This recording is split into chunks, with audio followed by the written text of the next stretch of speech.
Bonjour, bienvenue à toutes et à tous. Aujourd'hui on se retrouve dans ce joli tuto donc pour faire un pot de crayon.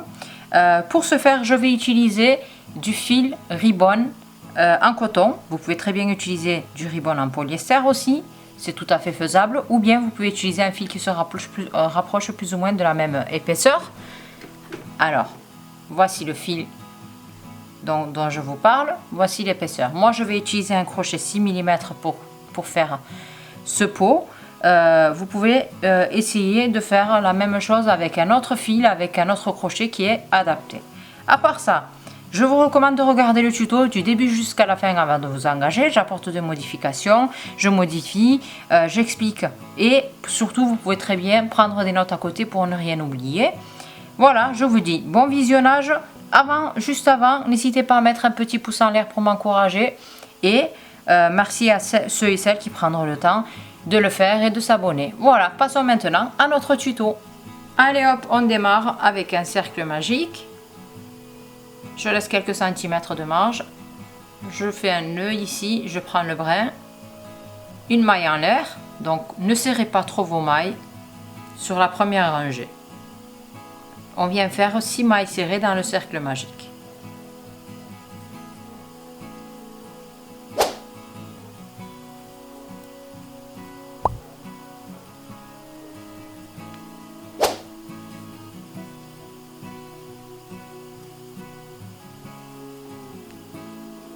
Voilà, à la fin des 6 mailles serrées, on vient bien tirer sur le cercle magique, sur le fil du cercle magique pour refermer le trou au milieu. Ensuite, on va l'intégrer aussi. Donc, je viens faire une maille coulée sur les deux brins de la première maille serrée ici.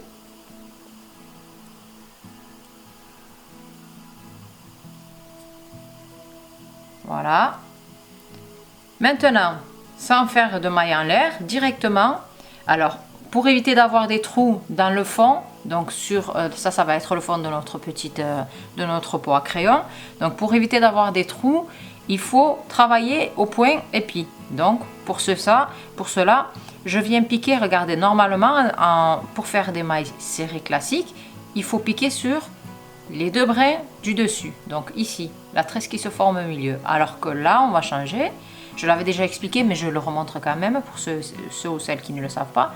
Donc, on vient piquer, regardez, on a des petits V qui se forment sur les mailles serrées à chaque fois. Donc, on va venir piquer là, au milieu.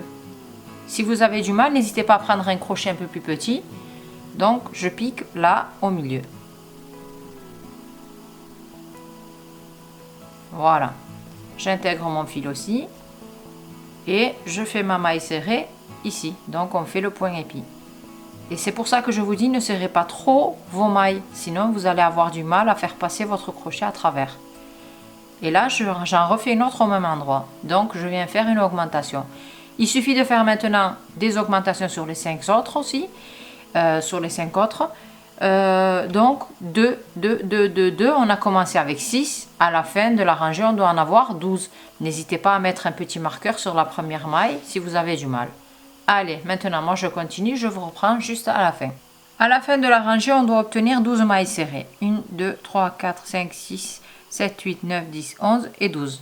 Pour pas vous emmêler, bon, moi j'ai utilisé un petit bout de fil. Vous pouvez utiliser un autre type de marqueur. Moi je mets un fil, ça me va très bien. Donc ici, on a la première maille serrée. Je vais vous montrer comment faire pour éviter d'avoir une démarcation ou un décalage sur les changements de rangée. Je l'avais déjà montré, je le remontre à chaque occasion. Donc ici, moi j'agrandis le brin qui est ici sur le crochet, je le défais un tout petit peu. Et ici, on a la première maille et la deuxième à côté. Je fais passer ce brin là avec le crochet sur, regardez, ça c'est la deuxième maille serrée. Je prends les deux brins en haut, je fais passer ce brin là derrière. Gardez bien votre fil, le fil conducteur, je vais appeler ça le fil conducteur, mais c'est le fil qu'on crochette derrière. Donc on resserre un tout petit peu. Une fois qu'il est ici, regardez, je vais enlever le fil marqueur pour vous montrer. Donc là, on a les deux premières mailles. Toujours pour avoir le point épi, je retiens le brin ici. Je fais passer le crochet au milieu, donc pour avoir le point épi. Je fais passer ce brin là aussi sur le crochet. Et cette fois là, je prends le fil qui vient tout simplement et je fais une maille. Et là, on a une maille serrée qui s'est formée, donc le point épi de nouveau qui s'est formé. Donc là, je viens d'en faire une. À côté, sur celle d'à côté, je viens faire une augmentation. Toujours au point épi, hein, n'oubliez pas. Donc, une maille serrée, une augmentation. Une maille serrée, une augmentation, une maille serrée, une augmentation, jusqu'à la fin maintenant.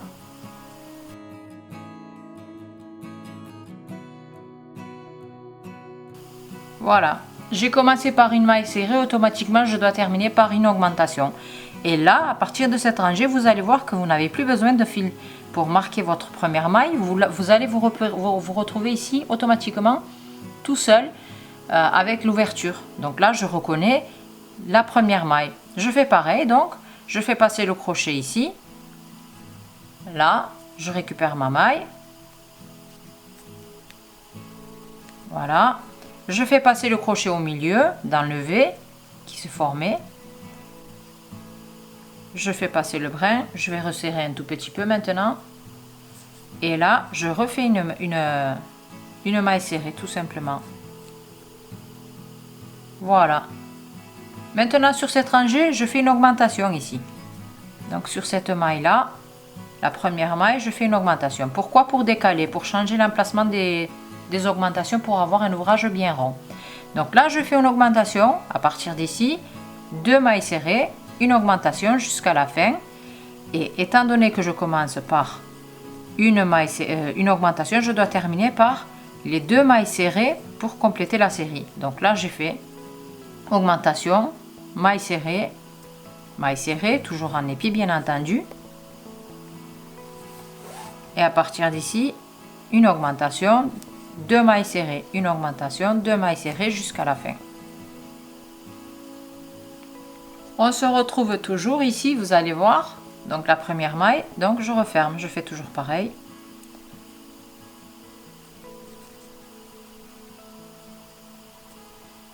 Voilà.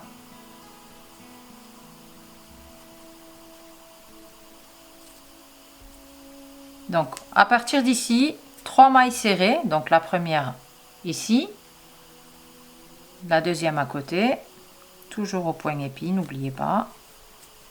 Regardez, comme vous pouvez le voir, de toute façon, il n'y a pas de trou qui s'est formé, alors qu'avec les mailles serrées, on a des trous partout. Donc 2, 3 mailles serrées et une augmentation jusqu'à la fin de la rangée. Donc 3 mailles serrées, une augmentation, 3 mailles serrées, une augmentation, on alterne.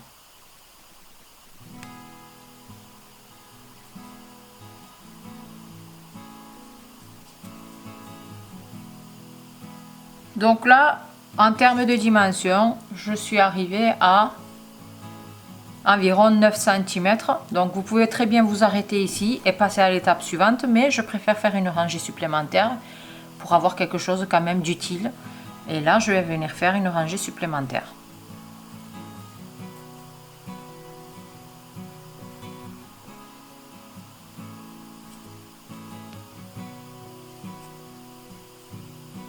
Donc la première maille ici, je viens faire 2 mailles serrées côte à côte. Pour décaler l'augmentation, je viens faire l'augmentation maintenant. Donc 2 mailles serrées, une augmentation. Et comme on doit augmenter le nombre de mailles serrées, je viens faire 4 mailles serrées, une augmentation jusqu'à la fin. Et ici, je termine par 2 mailles serrées pour terminer cette série-là. Allez, donc 4 mailles serrées, une augmentation, plus 2 à la fin. Donc là, je suis à environ 11 cm, c'est suffisant maintenant, je pense. Donc, maintenant, je dois avoir le fil de ce côté-là. Donc, ici, ça viendra constituer, si vous voulez, là, ça sera l'intérieur, ça viendra constituer l'extérieur de notre corbeille. Pour que ça soit joli, on le laisse à l'extérieur. Donc là, c'est l'intérieur. Ici, je prends maintenant le brin, je tourne l'ouvrage, je fais passer le brin ici sur la première maille, comme pour tout à l'heure. Ici, hop, on le récupère et on va resserrer un tout petit peu. Maintenant, on va aller dans ce sens-là. Donc, je veux faire une rangée de mailles coulées. Pourquoi faire? Eh bien, pour faire mes mailles serrées par la suite, pour monter les bords et pour que ça soit bien droit. C'est essentiel. Donc je prends les brins qui sont sur les côtés ici et je fais des mailles coulées tout simplement. Et on ne serre pas trop, sinon ça va se retrousser. Donc des mailles serrées, des mailles coulées, pardon, tout le tour. Voilà, donc on doit obtenir en fait ça sur le côté. C'est ce qu'on va avoir justement. Quand on tourne, on va avoir ça.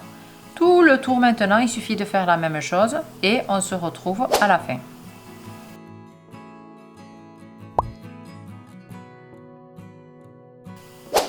Donc on se retrouve ici. Ça c'est la première maille coulée que j'ai faite. Donc on revoit bien les tresses. On peut se repérer à ça. Je fais passer le fil de nouveau à l'intérieur. Je retourne ici l'ouvrage. Je fais passer le crochet sous la première maille coulée. Et je récupère le brin. Voilà. Donc c'est le même principe que pour ici. On vient faire la première maille ici. On va toujours travailler au point épi. Donc je prends maintenant les mailles coulées. Je fais passer le crochet sous les mailles coulées ici. Et je fais une maille serrée à chaque fois. Donc veillez bien à laisser là ça de côté. Regardez, j'ai pas piqué ici, j'ai piqué sous les mailles coulées. Je vais essayer de vous remontrer là. Donc on a les mailles coulées là et là on a la deuxième tresse. Je fais passer le crochet sous la maille coulée et je refais une tresse et ainsi de suite. Maintenant je vais faire tout le tour et je vais vous reprendre à la fin de la rangée. Et voilà, j'ai fini ma rangée. On doit obtenir ce résultat là. J'essaie de vous montrer au maximum au fur et à mesure de l'avancement, comme ça vous y voyez bien clair. Voilà, donc maintenant ici c'est la première maille. Là la tresse est en biais comme ça vers la gauche, c'est normal, ne vous inquiétez pas. Ça c'est la dernière maille. Je fais passer toujours le crochet ici pour éviter le décalage sous les deux brins de la première maille, de la deuxième maille serrée, pardon, et je récupère ma maille ici et je ferme ma rangée. On doit obtenir ce résultat là. On revient maintenant au milieu ici de la première maille. Je resserre un peu, voilà, et je viens faire une première maille serrée. Donc là je vais essayer de faire un point qui me plaisait, que je voyais beaucoup sur internet mais que j'avais pas encore essayé. Alors ici je viens prendre le brin de la maille serrée et je pique au milieu de la maille serrée suivante, mais en bas, toujours comme pour le point épi. Et là je tire, j'enlève les trois brins ensemble. Je prends toujours le dernier brin qui se trouve à gauche et avec lui je pique au milieu de la prochaine maille serrée et j'enlève les trois brins ensemble. Et je répète, donc je reprends à chaque fois le dernier brin, comme pour faire toujours le point épi, mais je prends le brin en fait de la maille serrée que j'ai fait. Et là, hop, on va essayer pour voir ce que ça donne. J'ai pas encore d'idée de ce que ça va donner. J'espère que ça va faire beaucoup, enfin que ça fera beau quand même à la fin. Allez, maintenant je vais continuer jusqu'à la fin de la rangée. Déjà le rendu me semble quand même pas mal, mais on va voir. Allez, je termine cette rangée, on se retrouve. Voilà, ça nous fait un joli point comme ça en biais. J'aime bien le rendu pour l'instant. Allez, on continue, on s'arrête pas, il faut bien essayer. Comme on dit, c'est en forgeant qu'on devient forgeron. Donc on essaye les points qui nous plaisent et on voit si c'est bien, si c'est réussi ou pas. Allez, là on a la première maille, toujours pareil, on ferme notre rangée comme ça. Donc là, hop, j'ai fermé et là cette fois-ci je fais passer le crochet sous donc le même brin ici en bas et je le récupère ici. Hop, je forme une tresse ici et maintenant ce qu'il faut faire, on va venir à partir de cette rangée là, on va venir piquer tout simplement sur les deux brins comme pour faire une maille serrée, sauf qu'on reprend à chaque fois le dernier brin. Donc je prends le dernier brin et je pique à côté. Allez, on va continuer pour voir. je prends le dernier brin et je pique à côté.